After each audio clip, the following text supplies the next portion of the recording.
Hello internet friends, hope you're doing well. I like to do these roundup videos. I've done one last year and I think I did a sort of a one the year before. So this is a roundup of Star Wars Galaxies Legends, the Napyet channel, and what's been going on over the course of the year. There's been a lot of interesting additions in Legends, so I'm going to cover those. I'm scriptless for this video. I feel naked before the internet, so bear with me if I mumble and ramble a little bit. It's one of those types of videos, not a really condensed, edited thing. It's just my random thoughts as I go through what my characters have been doing, what's been added to Legends, more broadly what I've done with the Napyet channel, how it pertains to Legends, and some of the stuff beyond that I think it's interesting to discuss. So, I mean, without further ado, the first thing that was added, the big thing was added towards the beginning of the year, was the Jedi Themepark. Now, this was called the Jedi Themepark Prologue, and it was a bunch of meaty content and some end game raids for high level players, and it was pitched as kind of the start of something else. That's how I understood it, but I think this might actually be the Jedi Themepark at this point, whether or not it has another stage to it or not. I'm a little bit confused on the status, but basically, this was a quest to go to Yavin and investigate some kidnappings of researchers who've been researching into like Force stuff and kind of mystical things on Yavin. And you came across this secret temple of Force users. But as you investigate, you find out there's more stuff going on. There's some nefarious goings on, some dark side stuff. And you go in there. It's a high level. What I really liked about it was that the first part of the prologue kind of was open to a single player. You could do it at a high level. It's not easy because these mobs were challenging for end game players, but you could kind of do it if you were careful, single player. And then once you get to this dark side temple thing, you would need a group to get through there. And then once you got through that, the actual temple, you got to these raids at the end that were really hard raids with some very intricate mechanics that took some preparation, the need to have all different weapons with different elemental damage and things like that. So definitely one for the end game players, and I really appreciated its addition. I kind of missed the boat on it in the early part of the year. I didn't get on and kind of blitz through it with everyone when everyone was doing it. So our attempts on the stream have not gone well. We kind of really got close to getting through the dark side temple, but ultimately I did it singly. I did it on my own. Basically, you can run through and click on the things you need to click on, and get it done. So you're ready for the heroics. I still haven't done the heroics. That's kind of thing that you need to organize a raid for, but still going to do them at some point. But at least I'm unlocked to do them. So yeah, it was a meaty piece of content. That's the first content that was added that I really felt like had been rumored since I started playing Legends, and then to see it come to fruition and see that the devs are not talking out of their arse. You know, when they make plans, they complete plans and they follow through with what they've told us they're going to do, and to see it go live was great. The next thing that I wanted to mention was the stuff that they're doing with the Avatar hard mode. That was interesting because they were taking content that's already in the game and making it harder, making it more in line with the end game for the NG, because the Avatar was like end game when the Rage of the Wookiees and the Kashyyyk content came out. But now for people who are familiar with heroics, it was very easy. The Avatar, you could breeze through it a single player. So they made that basically another heroic in the game, and I'm wondering if they're going to do that with other stuff. We've been having discussions on the Napyet Discord about the Deathwatch bunker and whether it's time for that to be hardened up. They've made that harder recently, but talking to people, the scuttlebutt is that it's not really made it any more difficult. You can just do what you could do before. So I mean, in my head, a version of the Deathwatch bunker that is as hard as the new Avatar hard mode or some of the heroics is something that I'd advocate at this stage, because it is an end game dungeon, and a lot of what is going on down there is kind of working around the mechanics, and that can be fun in itself if you can find a loophole.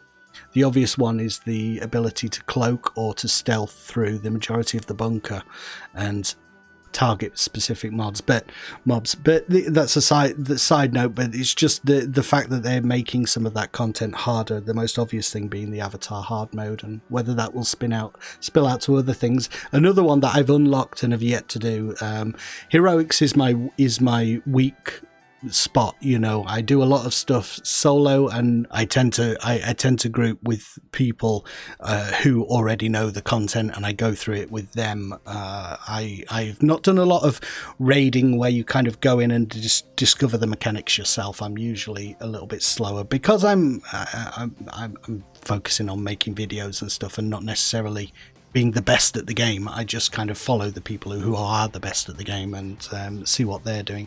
They also added with that avatar flash mode some PvP flashpoints, which were interesting as well. The ability to jump into PvP, they're kind of, and you can always do it. The thing with the city invasions, which is the overworld sort of PvP content that most people are familiar with, they happen at specific times. The PvP flashpoints were more smaller, condensed things that you could condensed arenas, I should say, and you can kind of port to them at any time. The problem with that is you don't know who's going to be there, so you have to arrange it, kind of thing. So I don't know how successful or unsuccessful those have been, really. I jumped in and had a look, and it seemed like another interesting option for PvPers, and some really cool rewards to do with that. But, you know, PvPers who are watching, have you really got into that? And how are you enjoying those flashpoints? I'd be interested to know. More recently, they keep adding stuff for Beastmaster, and talking to Ash on the Legends, on the podcast recently, he was saying that he really feels like Beastmaster is one of the highlights for the Legends team, and it's kind of something that they hold dear, and they're always adding stuff. So they had added the Terran Tatic, which is another heroic level boss, not a particularly complicated one. You can get in there pretty easily. It's just a tank and spank. We did that the other day. It was very straightforward, but a lot of fun. And it's another thing for Beastmasters to craft and create their beasts, and loads of other beasts have been added. I just made I'll talk about it in a minute, but I just made a Beastmaster to kind of go back into that system and have a look now that I'm a little bit more established. As I say, I did it early on. If you've been following the Napyet channel, you know I was a Beastmaster very early on with my Jedi, and I don't think I'm going to make him my Beastmaster this time. I'm going to make another character my Beastmaster. So in terms of what, that's kind of Legends, and we've got Bespin coming up. That is the big deal on the horizon, and recently they've given us more details about that. So I will link to some videos if you're interested in where they're up to with Bespin.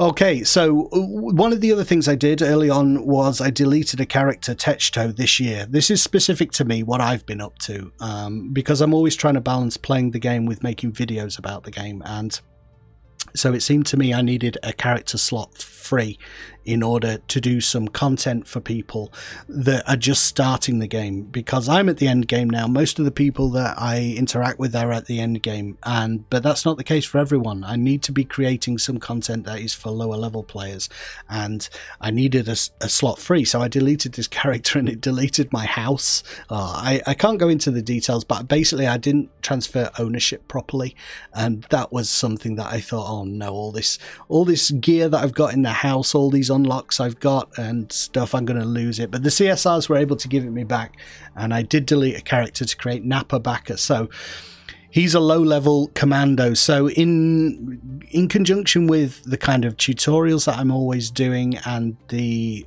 streaming, which tends to be high level because all my characters are at 90 now, I've got this character Napyet, so I can be doing this long-running series for people who arrive at the channel, and they can watch that and see someone going from literally level 1 all the way, hopefully up to level 90, and that's going well so far. I don't know if he's a character that I'll keep. It kind of sounds weird, but is there a need for there always to be a character slot free for me to do low level stuff for people who are coming into the game for the first time once I get to level 90 with Napyet? And I've played around with him as a high level commando for a while, do I need to delete him and create another character and not do the same again, do something else for new starters with a low-level character? I'm always thinking about that stuff. Snot, he's my business guy. He's the way I make money in the game, crafting.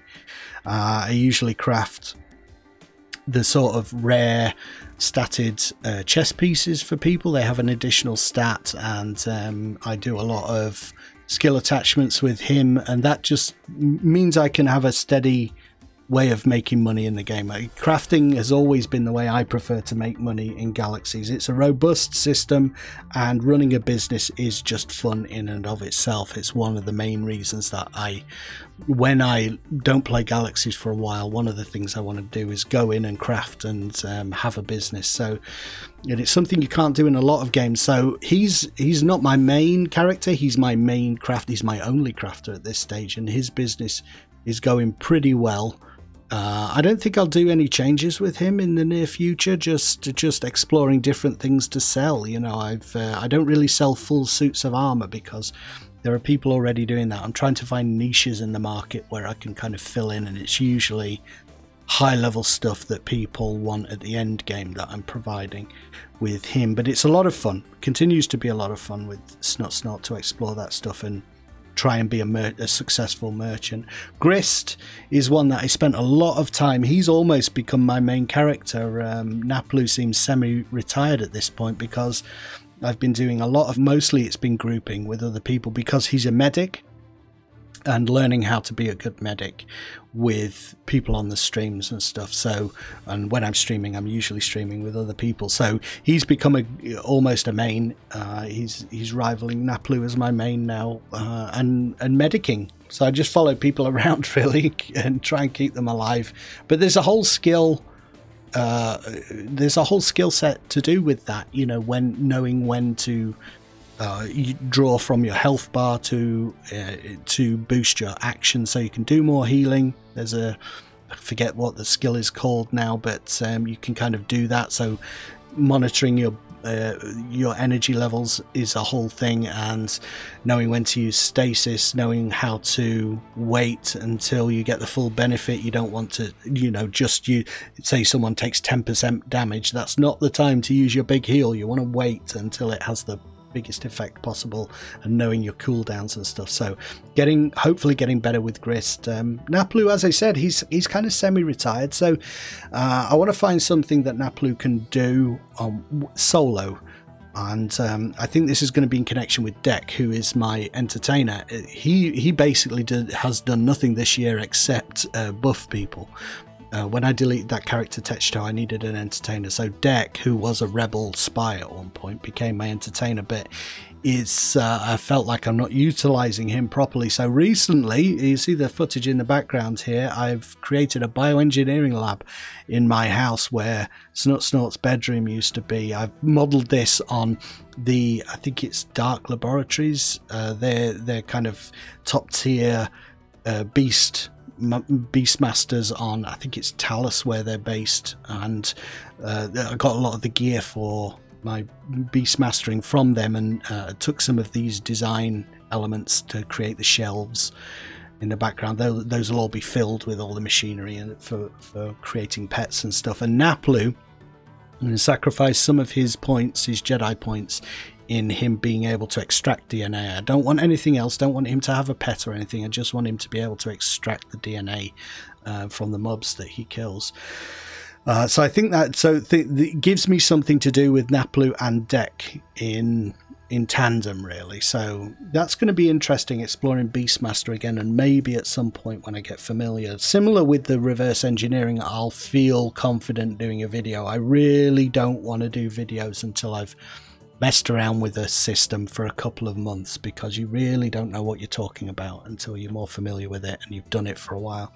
So if I'm doing Beastmaster for a while, that will hopefully do that, and I'll be able to do a video at some point. So the other thing that I did was the channel, specifically the YouTube channel, went over 5,000 subs, and I was saying that I would make a Discord when that happened, and Since then, lots of people have joined the Discord and chatting in there, and also people that I know I've flagged to come on the streams with me.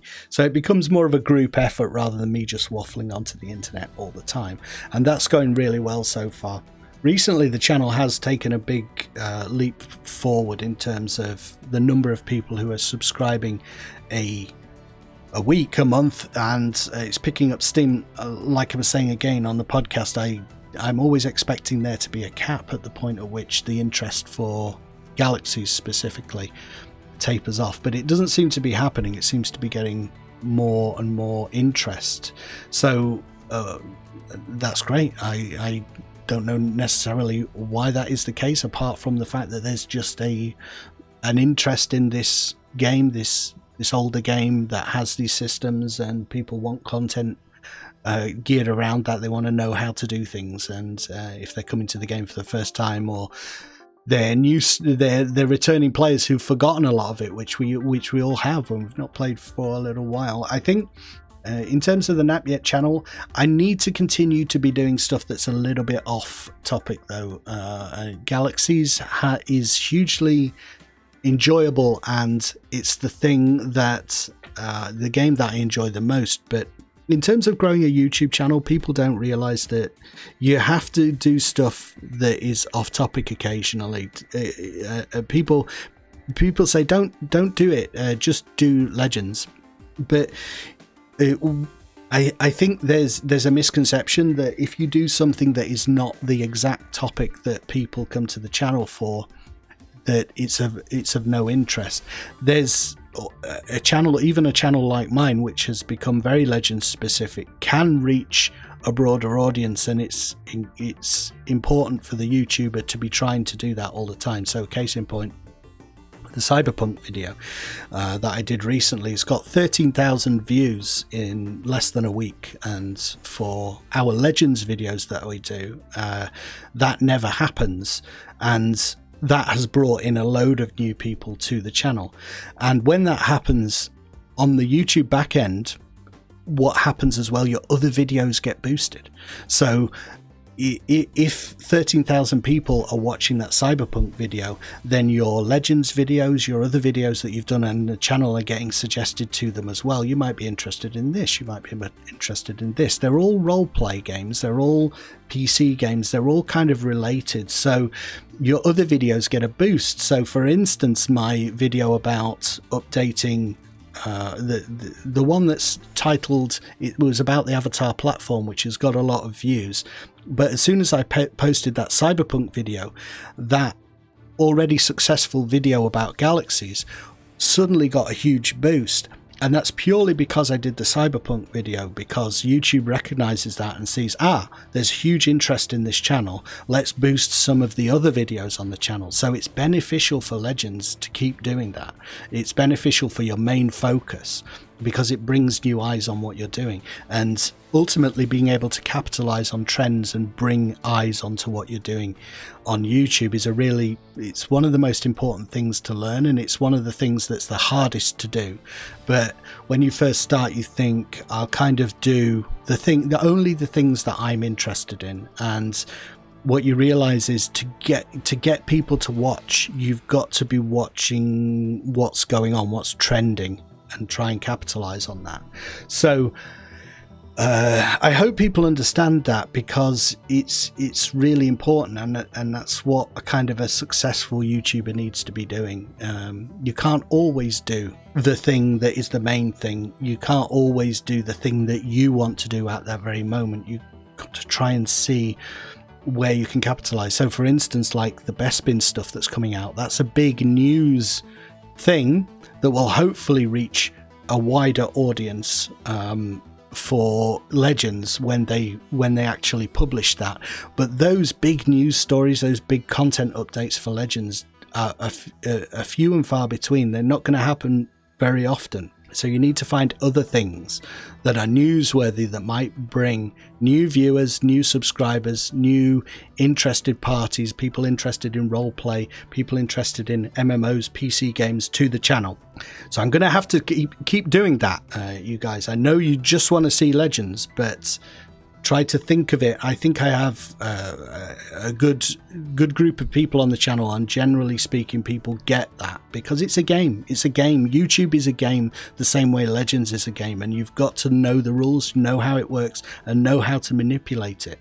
And it's not always the obvious thing. Just do the thing that is the obvious thing people are interested in. It's not always the right move. You need to be looking for a new audience, new eyes, new interested parties. So that's kind of what I'm doing with YouTube, and trying to find a balance. You know, if I do a video about Cyberpunk, I will do a video about Legends the next day, and that you can see that this week. You know, so I've leapfrogged. Like this week, I know people want Legends.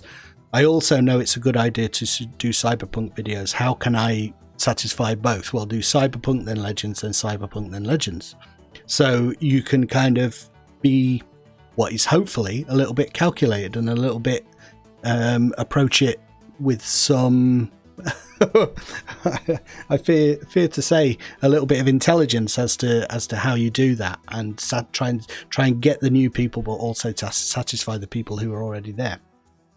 So like I say, yeah, it's been a really interesting year. I feel like it's the first year where I've really been established in game and known what I'm doing on YouTube as well. Hopefully getting better at it. I was listening. I do find it really hard to listen to some of those old videos, but for this video I was listening to my 2019 year in review, and just how flat my voice sounds. I don't sound I just find it really hard to listen to. So hopefully I'm getting better at actually speaking into a microphone and making it interesting for people. I hope so.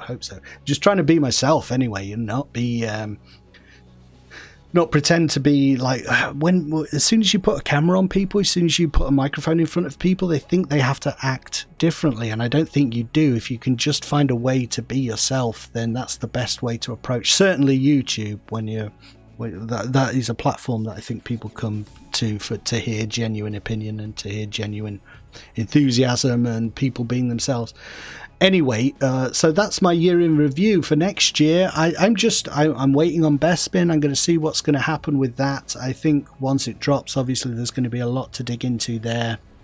We'll see how the Discord continues to shape the channel, and I wanted to say thank you for watching and thank you for your support throughout the year, and let's just keep supporting Legends, keep trying to pimp them out whenever they do content, because they really deserve it. As Ash was saying in his video, there's a love and passion for creating new Galaxies stuff, and I think we're supporting.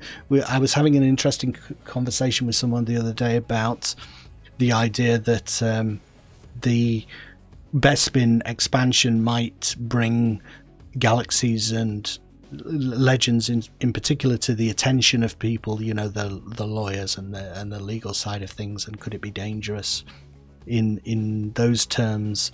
Suddenly Lucasfilm doesn't like the idea that so many people are playing this game, and I think that is a risk, but by the same token, I don't think you can be afraid of that. You just got to go with it, and I still hope there will be a time where emulation is more accepted more broadly, and definitely don't curtail your ambitions, because there's a danger or a risk there, because when you have a group of creative people who all want to passionately do something, you're not going to be able to stop them.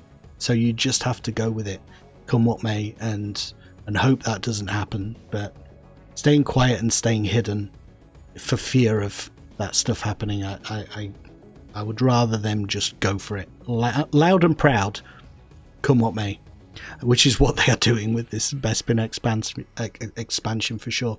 All right, as I say, thank you for watching. I'll close out this video. Have a good holiday period, whatever you celebrate, and I will see you in the next vid. Thanks for 2020. Here's looking forward to 2021. Bye, guys.